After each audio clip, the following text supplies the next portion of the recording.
الله أكبر الله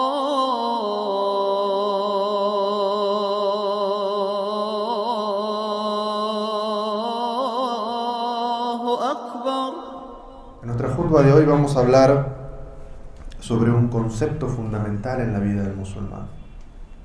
Allah Azza wa Jal dice en un versículo del Sagrado Corán: no he creado a los jinn, a los genios, ni a los seres humanos, sino para que me adoren. En este versículo, a pesar de la profundidad que tiene, Allah Azza wa Jal nos habla de una manera muy simple de dos conceptos muy importantes que el musulmán tiene. El primero es la claridad con respecto a para qué fue creado, cuál es el objetivo de la vida. ¿Cuánta gente se pregunta para qué estoy en este mundo? ¿Para qué Allah me puso en esta vida? ¿Para qué es lo que tengo que hacer? ¿Cuál es mi función? Y los musulmanes lo tenemos muy claro. Fuimos creados por Allah Azza wa Jal para adorarle. Pero el segundo concepto que se desprende de este versículo es: ¿qué significa esta palabra tan importante? ¿Qué incluye esta palabra? ¿Qué es el objetivo de nuestra vida? Allah Azza wa Jal nos creó para la ibada. ¿Qué es el ibada? ¿Qué incluye la ibada? Allah Azza wa Jal nos habla de que fuimos creados para eso. Y en el idioma árabe, la palabra ibada tiene reminiscencias o incluye el concepto del amor, de la sumisión o la entrega, y también del temor. Es decir, todos estos conceptos tienen que ser volcados únicamente a Allah. Lo que es el amor devocional del corazón, la entrega devocional del corazón, el temor devocional en el corazón, únicamente a Allah. Todo esto se puede y se debe dedicar únicamente a Allah. Y entonces los sabios musulmanes dedicaron mucho tiempo a definir la palabra ibada. ¿Qué significa ibada? Y hay quizás tantas definiciones como sabios en el Islam. Pero el Sheikh al-Islam Ibn Taymiyyah resume estas definiciones que hay y dice: la ibada significa adorar a Allah a través de todo lo que Él ha ordenado, siguiendo las enseñanzas de los profetas.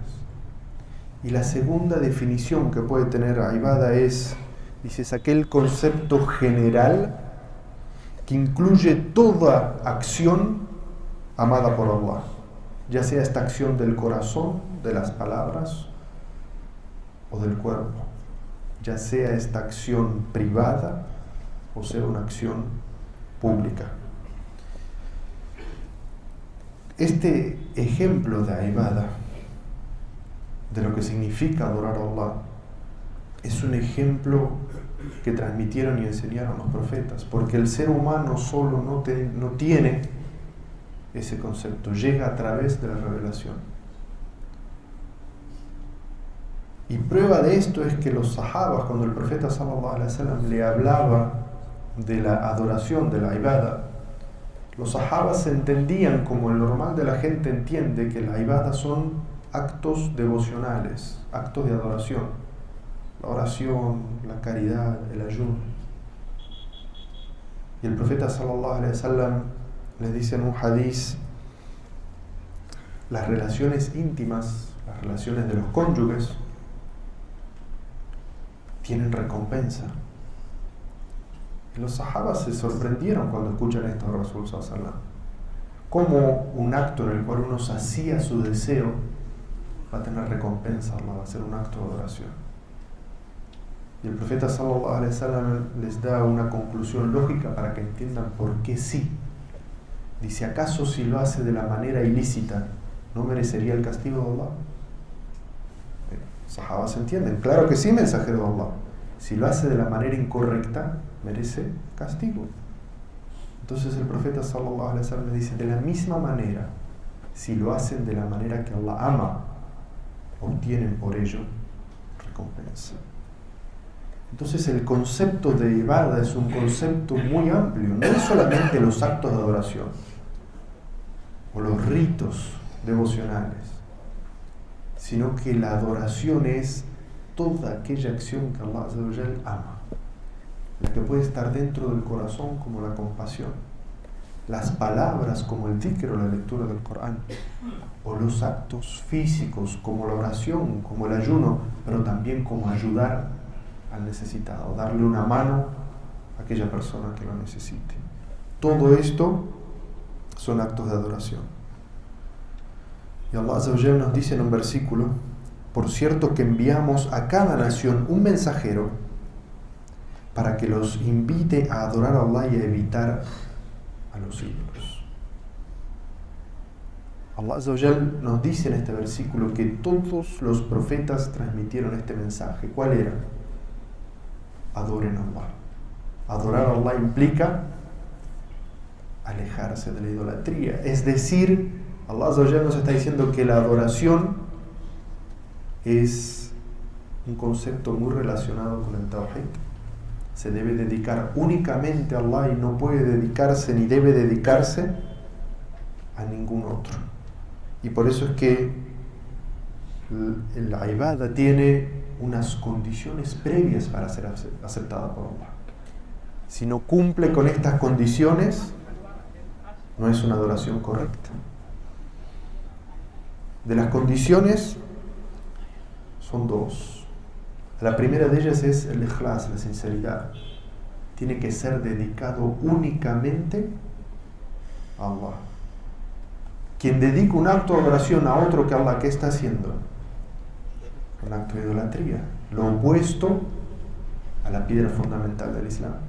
Y por eso obviamente no es aceptado. Y Allah Azza wa Jal nos hace repetir cuántas veces en el día, Iyyaka na'budu, solamente a ti adoramos. Y de la belleza del idioma árabe es que esta frase, Iyyaka na'budu, a ti te adoramos, uno podría decirle en lenguaje simple, na'buduka, te adoramos a ti. Pero la forma en la que está expresada, que en idioma árabe se dice adelantar en la frase aquello que debería ser puesto al final, implica que debe ser hecho con exclusividad. Es decir Iyyaka na'budu, solamente a ti te adoramos. Es decir, que la adoración, la ibadah, se debe únicamente a Allah. Y la segunda condición que tiene la ibadah es que sea acorde a la sunna de nuestro profeta Muhammad sallallahu alaihi wasallam. Y por eso es que nuestra shahada, nuestro testimonio de fe es la ilaha illallah, es decir, solamente Allah adoramos. ¿Cómo adoramos a Allah? Lo adoramos como nos enseñó el profeta Muhammad sallallahu alaihi wasallam, como él nos guió. Y por eso es que el profeta sallallahu alaihi wasallam fue muy explícito, muy claro cuando dijo: quien haga un acto de adoración que yo no le haya enseñado le es rechazado. Es decir, Allah Azza wa Jal no acepta que lo adoremos de otra manera que la que nos enseñó el profeta Muhammad sallallahu alaihi wasallam. Y la adoración tiene unas motivaciones que salen del corazón. Adorar a Allah es algo innato en el ser humano. Fuimos creados con esa fitra, con esa naturaleza. Pero hay unos sentimientos que siempre acompañan a la adoración y que tienen que estar ahí para que los actos de adoración no se transformen en cosas mecánicas, sino que sean hechas con conciencia. Estas sentimientos o motivaciones son tres: el hubb, que es el amor devocional; el khawf, que es el temor devocional; y la esperanza o rajá en la recompensa de Allah Azza wa Jal. El amor significa que todo lo que hacemos lo hacemos por amor a Allah, y que amamos aquellas cosas que Allah Azza wa Jalla nos dice que debemos amar.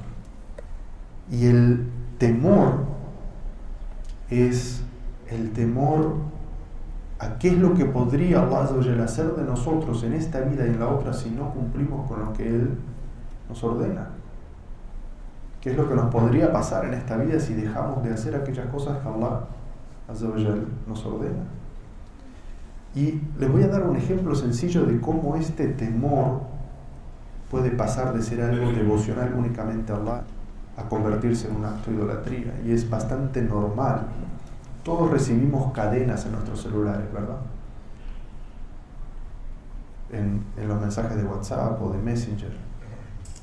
Y nos dicen: quien no reenvíe esta información a 10 personas le va a caer una maldición o le va a pasar tal cosa mala.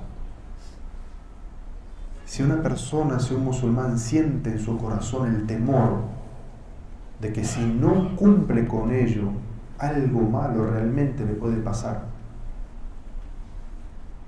entonces está poniendo esa situación en una situación de divinidad. Porque Allah Azza wa Jalla no nos ha dicho en ningún lugar que si no transmitimos algo 10 veces nos puede caer una maldición o algo malo nos puede pasar. Entonces, el temor devocional de aquello que está, no el temor natural, todos tenemos temor natural a las arañas y a las serpientes. Nos estamos refiriendo al temor de lo divino. Ese solamente se debe a Allah. Y finalmente, la esperanza. La esperanza en la recompensa en este mundo y en el más allá. Eso es algo que también solamente el musulmán anhela de su Señor. Y entonces vemos la relación estrecha que tiene la ibada, la adoración, para la cual fuimos creados con el concepto del monoteísmo, del tawhid.